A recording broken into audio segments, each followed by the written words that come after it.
Hello everyone. Thank you for joining us for the first session of day 2. Thank you. So this session is around knowledge co-production, and I think it's titled Knowledge Co-Production with Policymakers in the agenda. But actually thinking about that, we're just going to talk about knowledge co-production within and across the communities that we are and we work with, recognising that policymakers are not a homogenous, unified group, and that we all have numerous different types of roles and different types of positions within.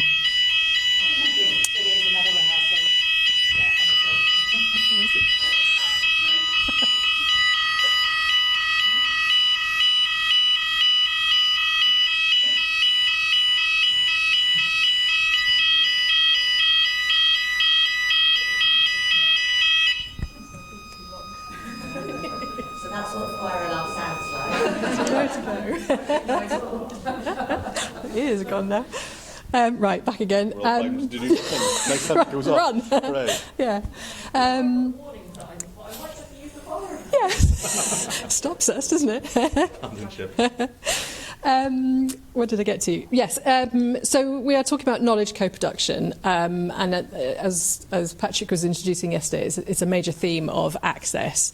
So the aim of today's session, we've got an hour and a half, well, just over an hour and a half, to talk about our experiences of knowledge co-production. But actually what I think would be most useful is we think about what is needed to improve knowledge co-production and to enable and facilitate more effective processes, whatever they are that they look like. So we're going to have about 20 minutes with my colleagues here, just going to have 3-4 minutes each just to talk very quickly about their experiences of knowledge co-production, thinking about the roles which they inhabit, the processes within which they work, and the different types of tools that we have to sort of encourage and enable co-production across the community. But what we're really interested in is thinking about, well, what can Access do about this realistically within the lifetime of the programme and its potential legacy? What are the kind of things that we should prioritise and think about to focus on through this programme? So we'll go to breakout rooms at about 9:50, and then we'll have about an hour to talk, and we'll come back at about 10 to 11 and just feedback. But in the breakout rooms, it'd be brilliant if you could all just introduce yourselves and say what your part of the knowledge co-production pathway is, and then discuss as a group what are your experiences and what is it that you think that we could do to improve the situation. What are the things that Access could focus on and try and do something about? You know, it may be related to EDI, but it may be also related to some of the tools that we have, like fellowships and funding mechanisms and so on.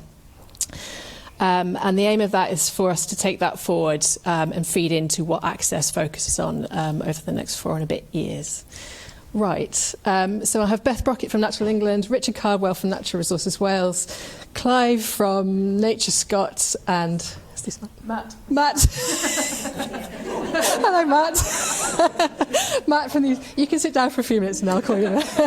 Matt from the University of Exeter are all going to talk about their own perspective and experiences of this just for a few minutes before we go out. And I'm Becca. I'm from the University of Exeter. I'll go with Clive first because you've got some nice visuals which we could leave up. I don't think anybody else has got visuals, have they? No. Is that all right, Clive? Yeah, that's fine. Yeah, good. So Beth asked me to be provocative. So here we go. So I'm going to describe a landscape to you which I think you'll all be familiar with. But in terms of my experience of working in nature and climate and so on for the last 30-odd years, it isn't something that comes instinctively to natural sciences, and most policy and practice is dominated by the natural sciences. So what is nature? I should say that I can do a very similar slide to this one for climate change, and I'll put that up next actually, but because it's the same thing really. So what is nature? It turns out that nature's hard to define. If the slide would move. I think you have to click on the slide. Okay, right, okay. So it's difficult to define. We have this conventional biological diversity, which expresses it in terms of genes, species, habitats, ecosystems, and so on. But we should add to that, a broader notion, I think, of nature, which includes the features, the forces and processes that interact with all of those various things. But most of science tends to focus on the sort of the living bits of nature. Once we've defined it, we can measure it. It turns out that it's quite difficult to measure as well. Here are some ways in which we can do that. We tend to focus on things that are relatively easy within that spectrum, particularly species. They're pretty easy to define, aren't they? Well, actually, no, because they're reproductively isolated groups. But if that was true all of the time, we wouldn't be here having this discussion. Over time, viruses, genes, and so on interact. Species evolve, they change over time. So we need to allow for that in the way that we define it. When we've measured it, we can tell some stories about it. But the more interesting stories are the ones that don't really get surfaced, the ones that define our kind of underlying world values and world views and so on. Are people apart from nature? Are we part of it? Does nature have intrinsic value or utilitarian value or both? Georgina Mace described various kind of states of nature from the 1950s onwards in the UK. Nature for itself, mainly in reserves. Nature despite people, the threats and pressures on nature. Nature for people, ecosystem services. And looked forward to a time when maybe a more kind of nuanced relationship between nature and people, in which these choices that I've all just described, maybe we don't have to make them. Maybe they're true all of the time. To varying degrees. And if I had to pick out one of these as probably being the most important, it would be about relational values, and that's about what do I care about what you think I do for the environment. And if I care, you're one of us, and if I don't care, you're one of them. And of course, all of that's magnified by the algorithms that drive social media and so on, the echo chambers, and who we talk to, who we listen to, who we bring into our multi-disciplinary and transdisciplinary approaches that we were talking about yesterday is strongly influenced by these kind of relational values that we have and how we define our kind of social groups and so on. And all of that plays into some of the policy challenges around all of this. Which are pretty profound. We have uneven distribution of costs and benefits arising from choices in how we use the land and sea and so on, with power relations and politics surrounding all of that. There are asymmetries in spatial terms, actions on the hill to benefit people downstream and by the coast, temporal actions now to benefit future generations, issues to do with affluence and asymmetries in that, and overlapping public goods from local to global. And the latter of those involves the way in which nature, particularly through soils, regulates the global carbon system and hence climate, and yet that's never hardly part of the way that we define nature. Arguably it should be. And then there's a whole bunch of perspectives that we can bring to bear on all of this, both academically and non-academically, through practice and policy on food and drink and fibre and so on, art and design, planners and developers and urban design and so on. Basically everyone has a voice, but which voices we listen to is strongly selective by all of the things that we've described, or I've just described, including the way that we choose to define nature, measure it, the stories we tell, and so on and so on. So nature is socially constructed. We give meaning to it within context, and those contexts vary.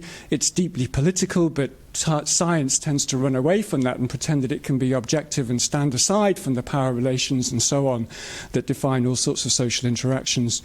And, of course, climate nature has evolved for 4 billion years, and yet a lot of our policy and practice pretends that they can be separated into discrete activities and then introduce largely false trade-offs and choices that we have to make between nature and climate, when as a co-evolved system we shouldn't really be in a position of having to make those kind of false choices.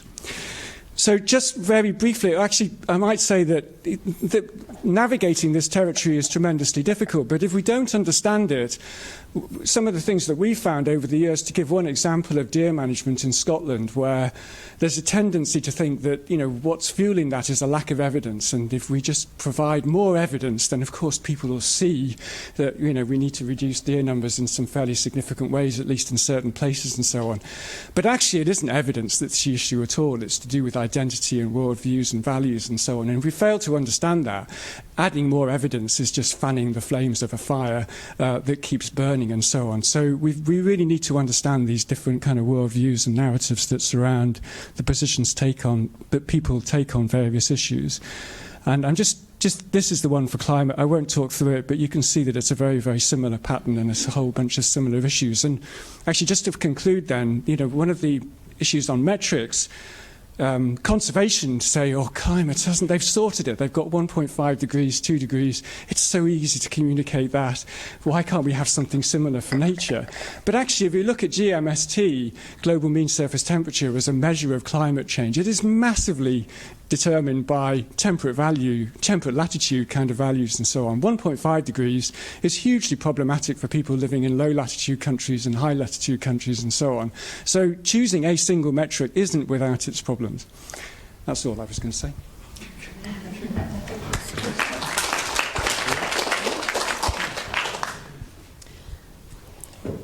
Thanks, Clive. Hi everyone, so I'm Beth Brockett, I'm the Acting Principal Specialist in Social Science at Natural England. So the idea we came up with around provocations was to enable us all to give a personal perspective. So this is my very personal perspective based on 6 years at Natural England, 4 of those as a specialist, 2 of those in delivery and a bit of a spell in Parliament. So, as Rebecca said, I think first of all we need a full understanding of the variety of people, roles, processes, conditions, etc., when we talk about policy making. A lot of the time I feel like policy is talked about quite generically within academia. So, for example, Natural England doesn't make government policy, but you should still engage with us. We are the government's advisors on the natural environment. We help design and deliver change through policy tools. We have statutory powers and a lot of other things at our disposal to enact change and influence policy and how it's delivered. And just some of the things I've picked up working in this space. So the flow of knowledge from academia to policymakers is not linear in any way. Policymakers and others whose roles influence how government makes change come from many different backgrounds. Often they're not topic specialists, especially in the civil service, less true in agencies. Most won't be social scientists, and many won't have been in any kind of academic system at all. Time as a resource is really limited, as it is for everyone, but even as a specialist I have really little time to keep on top of current literature, even in my sort of topic areas. We have relatively poor access to journals and conferences. And especially in the natural environment sector, social scientists in government, I've lost my place, government public bodies and ENGOs have to be generalists and very adaptable. So, for example, I often get asked, I have no formal background in behavioural science, but I'm often asked for behavioural insights. And even when I'm in a disciplinary space I feel comfortable with, I'm often working in a topic area I don't know a lot about. So, social scientists in Natural England, we're social policy advisors, we're horizon scanners, research project managers, we support application of the evidence, we're trainers, problem solvers, researchers, translators, instructors in methods, critical friends, providers of insights. We have quite a broad role, and even as embedded specialists and government advisors, we often find it hard to know what's landed, what's been used, and what's changed in terms of the course of travel from what we've provided. So I've taken some research with Dr. Carol Morris at the University of Nottingham and social scientists from 14 different agencies, departments and ENGOs in the sector. It's funded by the ESRC Impact Accelerator. I'm happy to share the report, but from that we know that social science in the environment sector is still very much in an instrumental role. I think someone mentioned that yesterday. But there is a big appetite among social scientists to play other roles. So reflexive, generative, diagnostic, descriptive, innovative, disruptive, but we have to consider the ideological, institutional, knowledge and capacity-based barriers to us doing that. And as social scientists in our organisations, we're still mainly considered to have utility for programmes and policy areas related to improving access to nature. We're still there to help make people's surveys better. We're there to provide behavioural insights. And sometimes we're avoided because there's a perception that we can just make things more unhelpfully complicated. So it's a principle with me never to say to a colleague, it's more complex than that. It's just not, you just can't do that. So We've grown the social science function in the last year from less than 2 FTE 6 years ago to we'll have 15 people in July. That's very exciting. But we need help to make the best of this in the organisation and capitalise on the increased interest in what social science can offer the sector. We've done a lot of work over the years in Natural England to be useful. But it's going to be harder to encourage to sell more reflexivity or a disruptor role. That's going to be a particularly hard one to sell.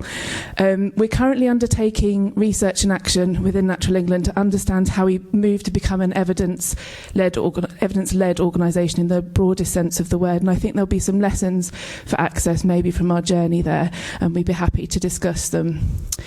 So my personal perspective, what do we need more of? Improved understanding, I think, in academia of what the space we work in and the variety of roles we take. More go-to experts who are making time to meet us where we are. A mutual understanding of who counterparts are in different agencies, government departments, NGOs, think tanks. Developing personal relationships, and we know not everyone can have a relationship with everyone. I wouldn't have time, for example, but organising within departments and research groups, so someone does, so someone knows who those people are and has those links. Approaches earlier in thought processes and planning. I know it's sometimes hard, but we'll be discussing horizon scanning later. Invite us to horizon scan with you. And research councils, if it's possible, to provide earlier notice of what might be coming up, to give us time for proper discussions to make those relationships, that would be great. Ask us, what do we need? What are our theories of change and our evidence gaps? Apply for expert panels and other opportunities to work with us. Speak to people who sit on those expert panels. What's it like? How did you get on it? Tender for commissioned research. Get on procurement frameworks. This helps identifying counterparts and developing relationships, but also understanding who we are and what we need and how.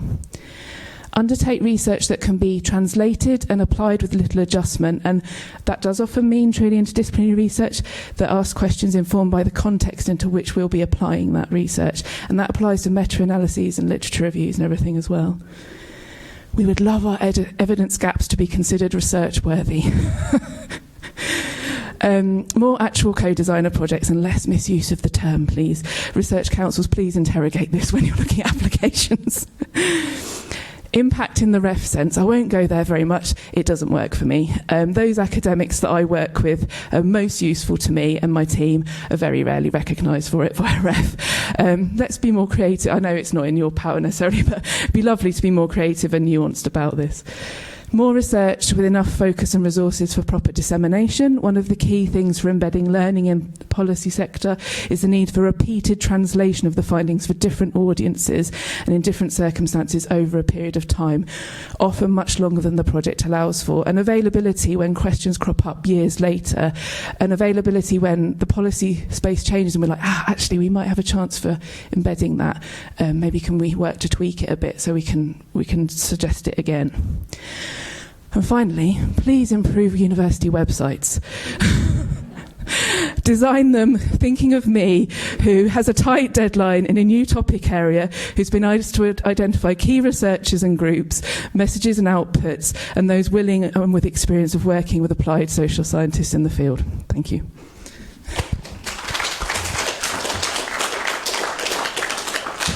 Yeah, what Beth said.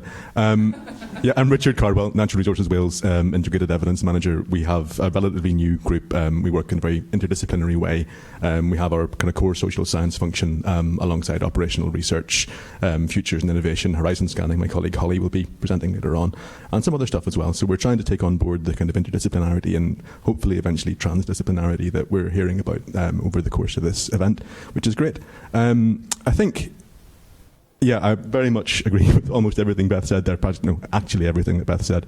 I think something I want, rather than repeating the things that have already come out, we have considered some of the process issues that we're dealing with here, and it's things like because of the timescales involved in research projects, we're often approached for letters of support at the last minute, where if there had been time structurally, and it's not researchers' fault generally that this happens, but there could have been an opportunity for really effective co-design and co-production of something. And what can often happen is we put in a letter of support, we say, yes, this could be fantastic, this could inform our decisions in X, Y, and Z, and then it's very possible that we never hear back, even if the project does get funding.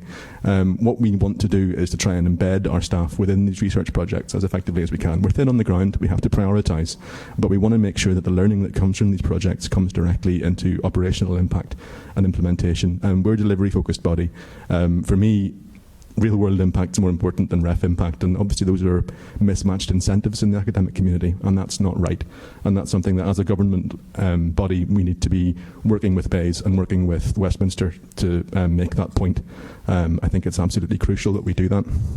The impact of COVID, I think, has been tremendous, unfortunately, and a lot of the informal spaces that we might have inhabited, where we could share ideas and do informal knowledge exchange, has really been reduced. And that's, I think that's really had a big impact, particularly on postgraduate students and on our early career researchers, because they haven't had the opportunity to make those connections that could be really formative for their future careers and on day one. And I think that's a real shame, and I think that's something that we need to address through programs like this, which has functioned around creating a space where we can do that knowledge exchange, but also informally. In many cases, people feel that there needs to be some kind of formal process or formal approach to come and speak to the government. Speaking for myself and speaking for my group, if I get a phone call or an email or an approach on the street or whatever from a researcher who's working on something that's interesting to me and interesting to our organisation, I want to hear about it. It doesn't need to be formal. I'm happy to take an hour and talk about it. And from little tiny acorns come mighty oak trees and mighty research progress over the period of time. So I think that's just a plea that we don't necessarily, we don't want to put in the box of we're just here to provide a tick box, provide a letter of support, say yes, this is going to have impact. We want to be involved. We want to have these informal connections. We want to form a community, and we want to work much more closely together so that we can tighten the cycle and get social science really penetrating to the heart of decision making and environmental delivery. It's really, really important that we get this right quickly. I'll pass over to Becky now.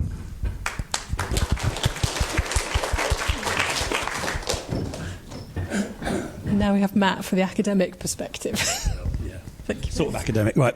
So, sorry, I missed the beginning of this session. I was doing my bit for climate change by battling through the traffic in a car in Exeter this morning. It was a nightmare.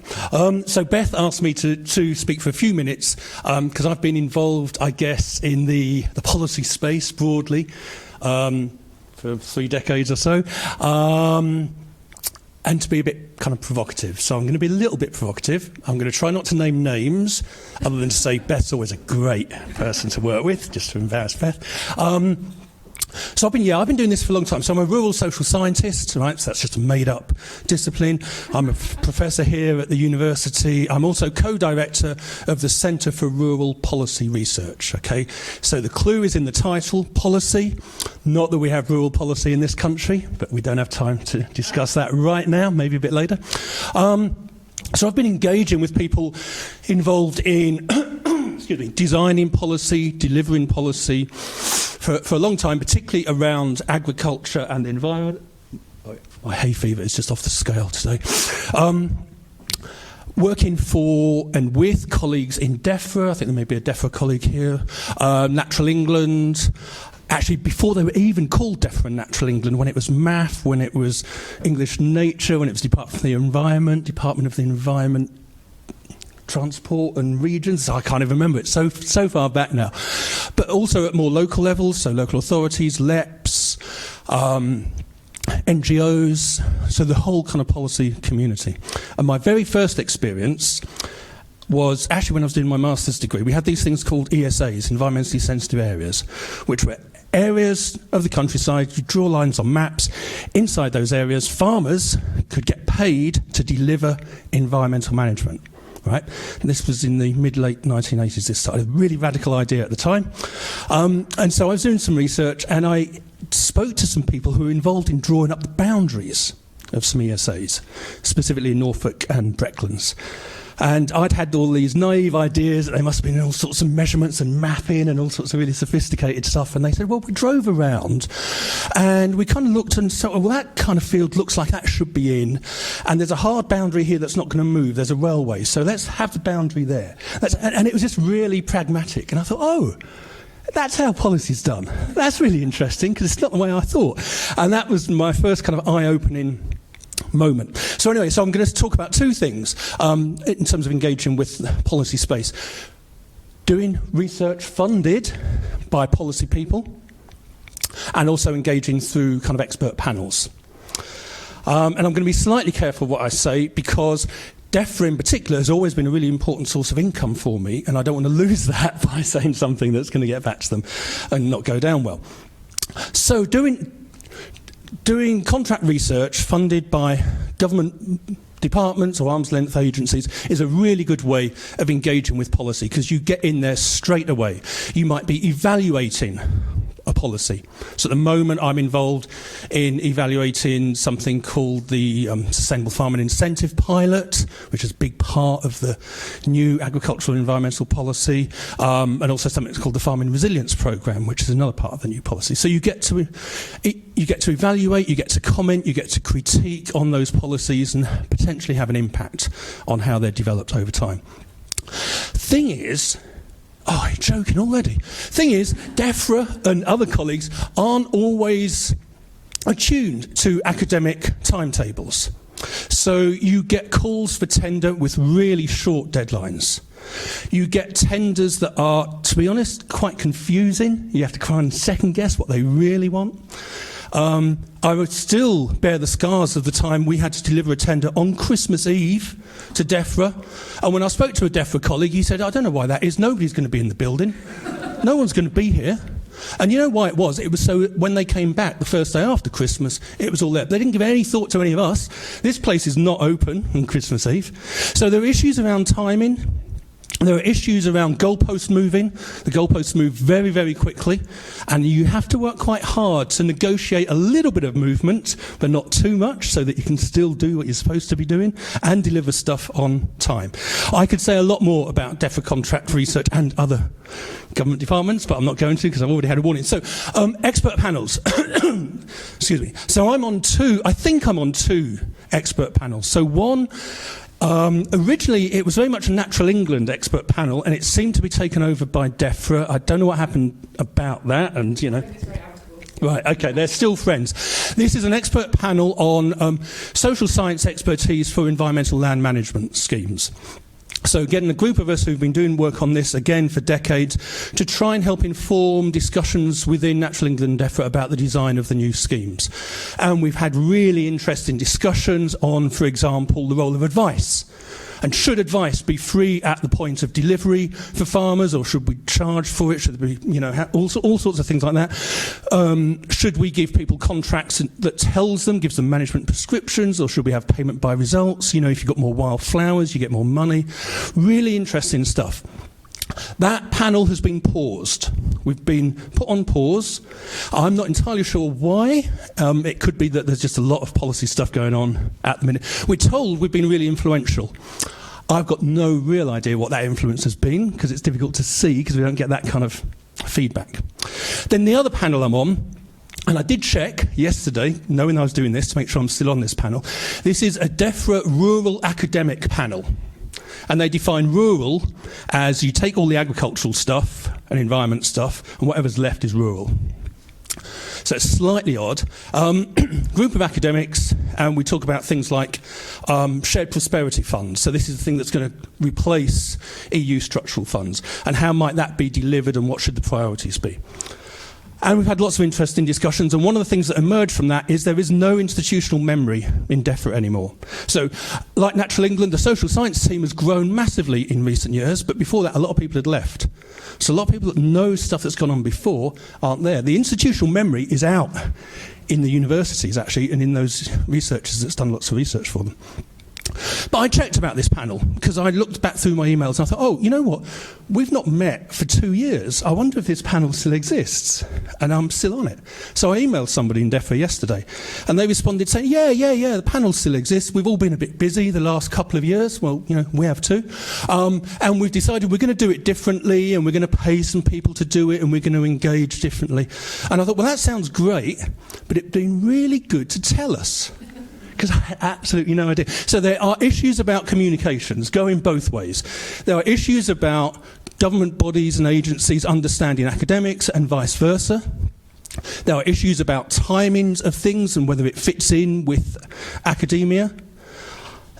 And like I said, there are issues about moving goalposts, which happens all the time. And sometimes you have to be really strong to stand up to that, and that can be quite difficult. I could go on for much longer, but it was a while ago since you gave me the warning, so I'm going to shut up now. Thank you. Thank you, Matt. Thank you, Matt. Thank you, Matt. Thank you to our 4 speakers. That was really useful to start with the complexity, move through to the regulatory and service delivery perspective, and then the other side from the academia. Right, we're now going to... We had a little bit of time for questions, and I think if anybody has a burning question, stick your hand up now. No. Anything in the chat? Oh. Thank you. I was just thinking, while the microphone's coming, all the things that you said, Beth and Richard, would you write them down for us and we could share? And possibly, Matt, between some of us academics, everybody, we'll maybe produce something out of this that we can just share to at least, get some of those points that are clearly from the heart shared with everybody. Sorry, your question. I'm sorry, I was going to ask exactly the same thing. Could we have Beth's list, please? Good timing. Thank you. There's a question in the chat, I think. You might just scroll up. Right. A question from Adam Peacock. I don't think anybody would disagree with the timing. Goalpost issues between academia and elsewhere are prevalent, but has it just become normalised? Huge gaps in expectations, perceptions and standards have quietly continued to grow. If Access can look at bridging that gap through improving tools for horizon scanning communication, that would be a massive step forward. So thank you, Adam. That's a really good point. And yeah. I totally agree, and I often feel very, very guilty about that. I don't think it's any secret. We're working often to sort of 1-year budgets. We get 1 year at a time. So that's what Treasury does, I'm sure. DEFRA, the SRC, everyone is the same. But I guess if, let's blue skies think if we can make a case for why that makes it really difficult to work with academics, then let's do that within this forum, because that's the thing. And our procurement process as well, I've been told if I start trying to procure something now, I'm not going to get it out to tender till October. So yeah, those things, it's not an excuse. I think they need to change, but maybe we can highlight them through this. Thanks. Yeah, the goalposts moving issue is universal. I think often we can kind of, as government bodies, be guilty of presenting it as an absolute truth. Usually what's happened there is that our goalposts have been moved by the powers that be in whatever form they take. And I think we need to be open about that, and perhaps be a bit more vulnerable about it sometimes, because we're, push back ourselves is important too. And yes, often we need to get money out the door by the 30th of March, otherwise it's gone. And that's really unfortunate and difficult. Thanks both. And there's exactly the kind of things that we would like you to talk about in the breakout rooms. Some of these what seem like small things that we could coordinate better to make a big change. Right, so should we all go to breakout rooms? Oh, sorry. Only if there's time. Is there time? Or should I leave? So I think it was Richard made the point about real world impact versus ref impact. I think that's something that academics really care about, and we're measured on these really strange metrics, like how many times does Natural England cite our work and things like that. But we would like to do impactful work that makes a real difference. So I wondered if you could elaborate a little bit more on that, and also comment on whether there are mechanisms to allow you to influence REF and how impact is measured, and how you can get yourselves into that space to change the way that we're measured in terms of impact. Yeah, I think there are some... Oh, sorry. My name's Alice Mosley. I'm an academic here at Exeter. Thanks, Alice. I think those are great questions. Historically, we've had some limited impact on REF, but... Sorry, that was an unintentional impact pun there. We've been able to structure REF very, very gently, but it's one of these situations where instead of having a nice lever, we've got a sort of a rope that doesn't always necessarily get the machinery moving in the way we would like. It's a real challenge, and something I feel very strongly about. I'm not sure that the REF impact system is fit to make that stuff work. The issue about citations, I don't know. I'm not going to speak for Natural England, but certainly if NRW cites anything, then I'm really pleased, because I've managed to get somebody to cite something rather than just make a decision and go and do it. But yeah, I think it's very, very difficult, but we need to work I think together with UKRI and the bodies and the academy, we need to get together in some rooms and we need to make some changes to how these things are measured. I mean, we can provide impact testimonials, but that only has a certain amount of impact. It's extremely difficult. I think, I don't have a clear answer to that. I'm sorry, but there's a clear and urgent need to resolve this quickly as a wider community who are involved in trying to deal with these issues. I also have a list for that I can share. Good. Thank you. Clive, you don't want to add anything? Right, let's go to our breakout rooms. Okay, I will start. Clive and I looked after one group, and we had a really, really useful discussion. It was fascinating. The breadth of expertise in the room and the breadth of experience made for a really useful conversation. So very quickly, some of the things that we were talking about were the whole system nature of this, and I think this is not going to be news to anybody in the room. But really, this is all a dynamic which is interdependent on each other's structures and processes to facilitate knowledge co-production. And we talked a lot about some of the challenges that are in the systems around, from everything from how we employ staff with universities, meaning that our responsiveness to rapid questions is very limited. Through to how we maintain relationships between the different parts of the system when we move around quite a bit, and how we enable that sort of temporal factor, so seeding ideas and relationships so they're in place for when those questions are going to be asked or those research bids come out for us to be able to respond to. And just in terms of what we could potentially ask Access to focus a bit more on, one of the ideas we had, which came from Joe Hale and Rosie sort of seconded, was around co-framing of questions and just thinking about what it is that sits behind that. Having the space in our diaries, having the time to communicate properly, having the respect and understanding of what we all do and what we all need and how we can work, and what are the processes that we would need to do to think about how to improve that. And we talked a little bit about potentially the flexible funds could be used or directed towards trying to improve that or find ways to improve those processes.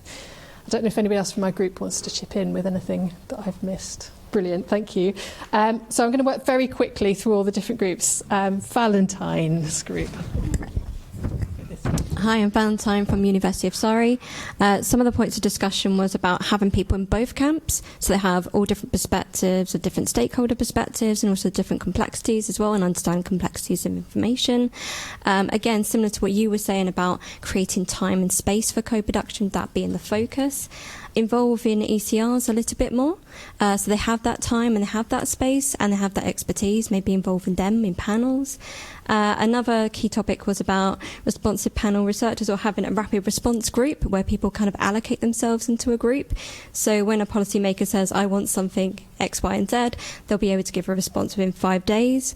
But a key thing with that, or a couple of key things, was about that actual rapid group needs to be co-produced itself about what are the rules and regulations, creating a safe space and having that transparency and trust.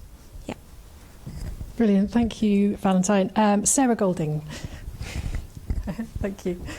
So actually we had 2 very small virtual groups and we jumped into the same one. So everything Valentine said, we were all in there together. Completely agree. Thank you, Sarah.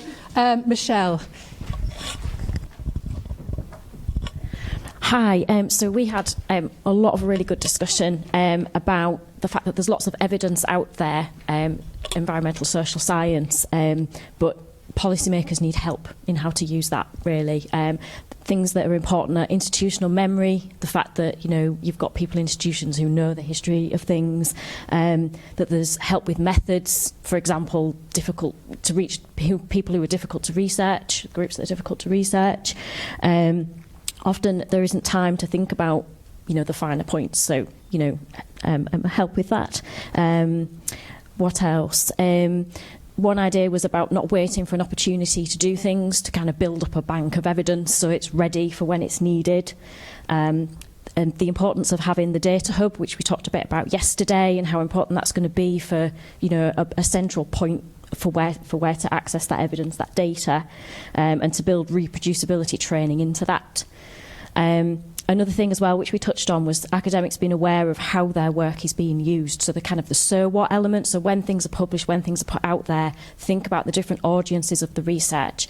And one suggestion was that we had this idea of like policy labs. So for Work Package 2, the summer schools, the training element, that students are encouraged to think beyond, this is what I'm doing, and think about policymakers, press, the different audiences when they put their research out there. I think they were our main points. Thanks. Thanks very much. Yeah, we had a really good discussion.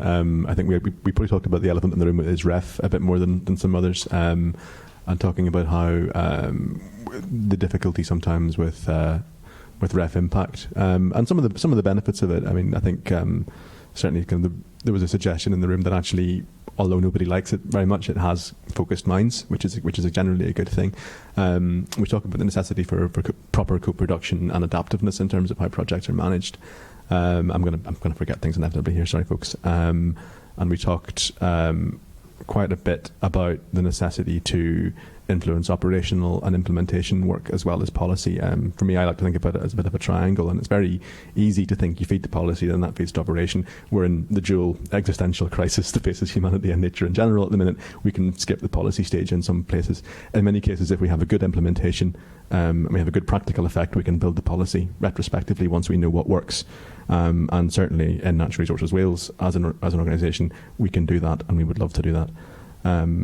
Yeah, looking at the time, I'm not going to be much longer than that, but those are the key highlights for me. Thanks. Oh, actually, Ruth very kindly offered to. Thanks. Yeah, Ruth Garside from the University of Exeter. We also had a really impressive group in terms of the sorts of experience that people had already working with academics working with different sort of policy schemes. So that was really interesting. We had some really useful conversations about. We talked a lot, I think, like you, about challenges of different expectations, timelines for funding streams. The challenges we have with staffing, the issues that the funders sometimes have with not being able to get results out of academics quickly enough if something is currently happening. And we discussed a number of different models that people have used to try and get around that. And we wondered if that was part of a role for the Access Network to think about where the challenges are, where the mismatches, and the different models, things like consultancies, setting up separate companies, other models of funding from other parts of the UK funding and elsewhere, like funding centres to deliver a certain number of products, so that then that more permanent staff or longer term staff are available to be responsive.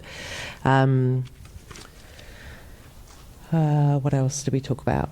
Finding each other, how we actually build on. We often talk about. We say we're talking to DEFRA, and DEFRA will say we're talking to the university, but it's not about that. It's about people, and it's about our relationships, and how do we draw on those informal contacts, tacit knowledge about who does what, and why are websites so crap for finding people on both sides, and what can we do about that in terms of being able to identify who might be the people to talk to.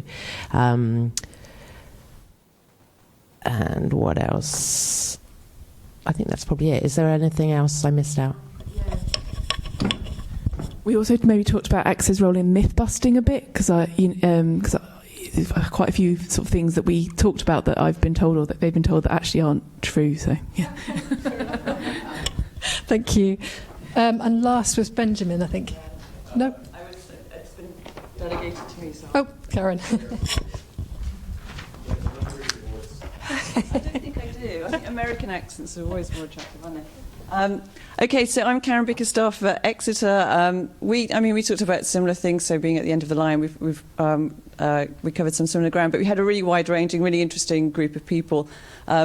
One of the things we talked about was co-production and what co-production is, and how it gets interpreted sometimes in ways that you don't really get at that kind of deep engagement. And one of the conversations we had was about funding, how funding is organised and orchestrated, and how the temporalities of funding sometimes don't enable co-production. So thinking about more imaginative ways where you can bring people together, academics together, to actually work with those that are centrally implicated in problems, so communities, different stakeholders, and that kind of early phase of opening up a problem and thinking about it and understanding who you're co-producing with is important, and often the structures of funding don't enable that. So a group of academics are brought together, but they don't really have a sense of who those key stakeholders are that need to be involved in co-production. So thinking about the staging of co-production, so it enables,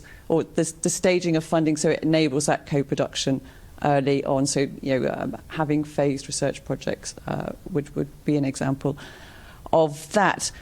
We talked about secondments quite a lot, so academics coming into Bayes and DEFRA and different models of that, different time frames, and whether short-term secondments would generate that kind of deep co-production, whether co-production could be done when those secondments are virtual.